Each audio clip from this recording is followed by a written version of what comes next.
ഗോൽഗോഥായിലെ പരമയാഗം, സിഹിയോൻ ശാലയിലെ തിരുവത്താഴം. ഗെത്സമേനിലെ grotto.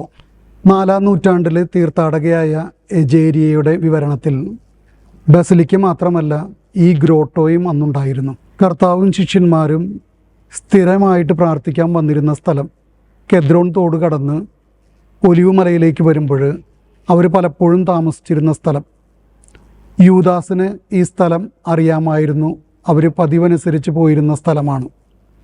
ഗെത്സമനിലെ പ്രാർത്ഥനയ്ക്ക് 3 പേരെ കൂട്ടിക്കൊണ്ട് പോകുന്നു. അവിടുന്ന് കല്ലേറ് ദൂരം മാറി നിന്ന് പ്രാർത്ഥിക്കുന്നു. പ്രാർത്ഥന കഴിഞ്ഞവരെല്ലാവരും കൂടി തിരിച്ച് ശിഷ്യന്മാരുടെ അടുത്തേക്ക് ഒരുമിച്ച് എത്തുന്നു.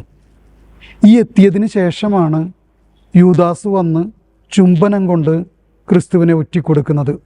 നീ ചുംബനം കൊണ്ട് ദൈവപുത്രനെ ഒറ്റിക്കൊടുക്കുന്നുവോ എന്ന് കർത്താവ് ചോദിക്കുന്നിടവും, ഒപ്പം പത്രോസ് പ്രധാന പുരോഹിതൻ്റെ സേവകൻ്റെ ചെവി വെട്ടുന്ന രംഗവുമൊക്കെ നമ്മളിവിടെയാണ് ഓർക്കുക.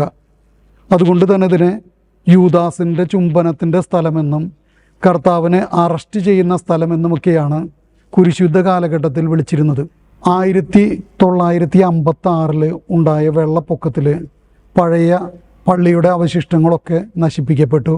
അന്നത്തെ പടങ്ങളും മൊസായിക്ക് തറയും ഒക്കെ നശിപ്പിക്കപ്പെട്ടതിന് ശേഷം 1959 ഇന്ന് കാണുന്ന രീതിയിൽ അതിനെ നവീകരിക്കുന്നത്. 1300കളുടെ അവസാനം മുതൽ ഇത് ഫ്രാൻസിസ്കൻസിൻ്റെ കയ്യിലായിരുന്നു.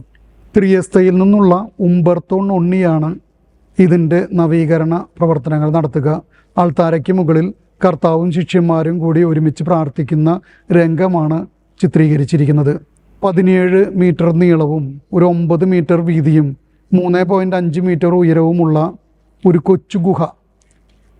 കെദ്രോൺ തോട്ടിലെ ജോസഫാത്ത് താഴ്വരയിലെ പരിശുദ്ധ അമ്മയുടെ കബറിട പള്ളി ഇരിക്കുന്നതിൻ്റെ തൊട്ടടുത്തുള്ള ഒരു കൊച്ചു ഗുഹ.